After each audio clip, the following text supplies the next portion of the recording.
नमस्कार मैत्रिणींनो, माझे चॅनल कांचन होम कुकिंगमध्ये तुमचे सर्वांचे स्वागत आहे। कधी मुलांना काहीतरी गोड खाऊशी वाटते किंवा कोणी पाहुणे आले तर गोड बनवावे लागते। त्यासाठी मी इथे आज मस्त शिरा बनवणार आहे। कढई मी इथे तापत ठेवलेली आहे, त्यात साजूक तूप तुम्हाला हवे तेवढे तुम्ही घेऊ शकतात। त्यात आपल्याला रवा टाकायचा आहे। रवा छान असा बारीक गॅसवर आपल्याला भाजायचा आहे आणि सारखा हलवायचा आहे, नाहीतर तो जळू शकतो। एकीकडे मी इथे दूध गरम करत ठेवलेला आहे। रवा बारीकच गॅसवर भाजायचा, म्हणजे छान असा मस्त भाजला जातो व मस्त सुगंधही येतो व रव्याचा रंग असा लालसर झाला की आपल्याला त्यात उकळलेले दूध हळूहळू टाकायचे आहे। एकदम टाकायचे नाहीये, हलवताना काळजी घ्या, वाफ बसू शकते हाताला।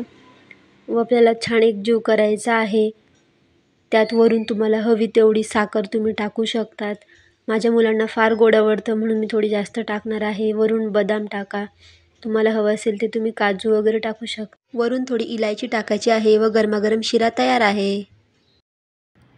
आपला शिरा मस्त तयार आहे खाण्यासाठी आणि तुम्ही करून बघा। तुम्हाला माझा व्हिडिओ आवडला असेल तर लाईक करा, शेअर करा, माझ्या चॅनलला सबस्क्राईब करा।